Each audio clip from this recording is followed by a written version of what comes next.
You try to take the phone from your 3-year-old. They scream, they reach for it, and they will not stop. And you think, my child is addicted to screens. Here's what I want to tell you as a parenting coach. Your child is not addicted to the phone.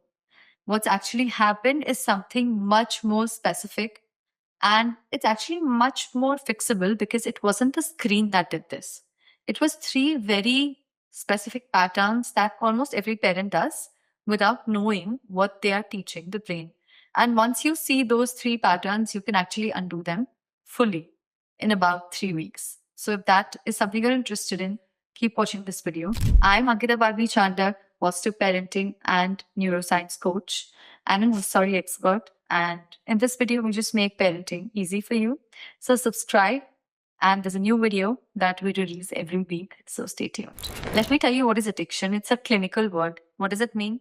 It means compulsive behavior despite real harm, right?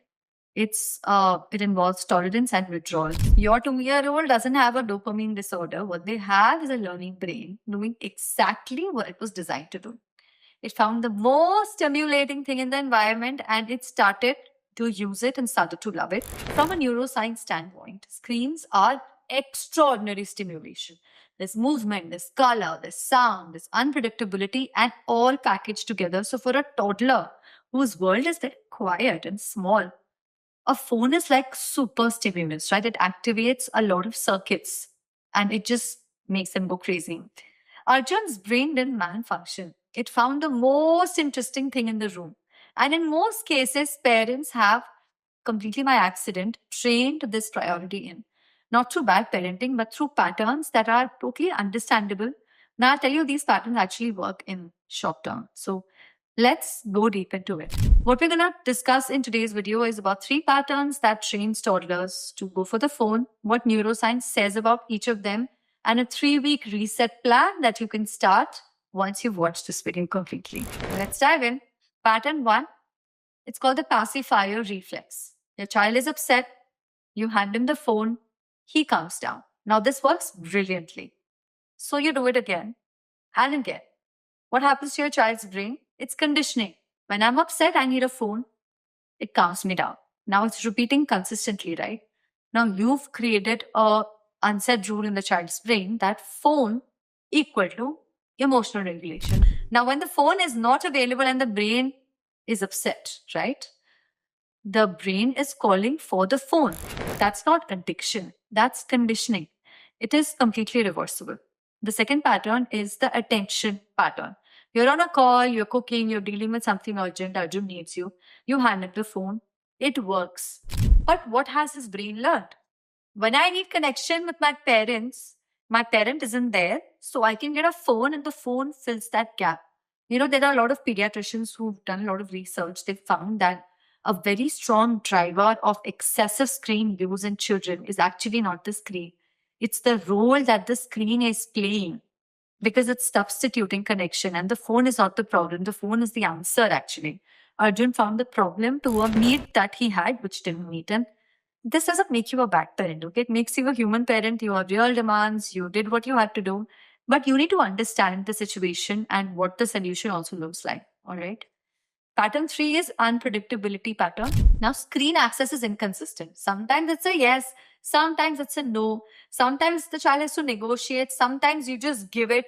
Now, that unpredictability is actually making screen very compelling, not less compelling. You know, this is some kind of crazy reinforcement that's happening. You know, it's the same mechanism behind slot machines.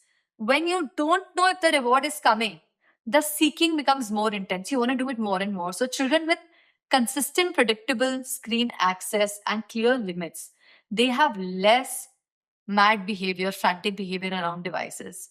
The battle over the phone is often caused by the inconsistency around the phone. All right, parents, I want to say something here. If you've heard those 3 patterns, parents, and now you're recognizing yourself in it, please don't spiral into guilt. A lot of parents I have worked with have done at least 2 of these 3 things, right? And every single one of them, including the ones who teach this for a living, have done it. These patterns exist because they work. They solve an immediate problem when you're exhausted. The question is not whether you did them. The question now is, You know the pattern. What are you going to do about it next? And yes, I promised you a reset plan, and that's where I'm diving into today. So here goes the 3-week reset plan. In the first week, you're going to be building alternatives. Okay, before you change anything about screen access, please spend 1 week deliberately building what is replacing the screen. What is calming Arjun besides screens? Is it physical play? Is it sensory activities? Is it water, dough, sand, music, outdoor time, 10 minutes of one-on-one time with you? Do more of those. And I think do that consistently. Make these options available. You're building competition, okay? Because you're now going to remove screens. So now you're building competition with screen and making other things more interesting. Second week, you can create a predictable structure. You only give screens at a reliable daily window at a fixed time, same duration every day, maybe after lunch, 10 minutes. That's it. No negotiation, no extension. It's the same every time. When the window opens, you give it fully without guilt.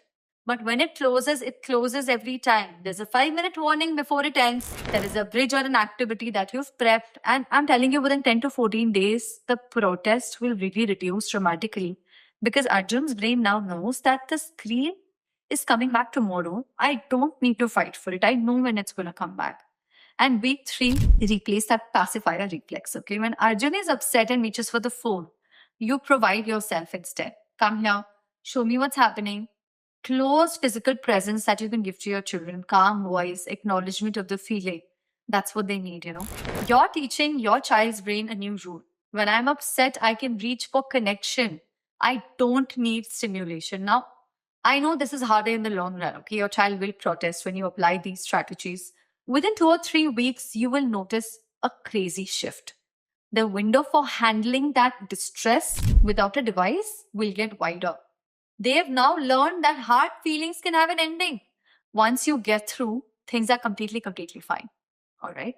So I would really encourage you to try the 3-week reset period whenever you're ready for it. And here's what I want you to finally take away from this video. Your child's brain is really not broken. It is not even addicted. It's learned a very fantastic, efficient solution to the problem. Now, what are the problems? It could be boredom, distress, and needing connection that I've already talked about. That solution happened to be a phone. Now, your job is not to eliminate the phone. Your job is to give his brain better solutions. And I'm telling you, phones over time will anyway reduce. And the solution should involve you. And his own maybe internal resource is what you need to give your child access to. Now, this is doable. It's reversible at any age in the early childhood window. And I promise you, if you've done this consistently for 3 weeks, you will get back to me and tell me, oh my God, I can't believe this worked, right? Raise is my 3-day intensive where we build this approach. We build systems for every single thing. It could be screens, meals, connection. If you're struggling with your parenting, please know help is available. There is details in the link below.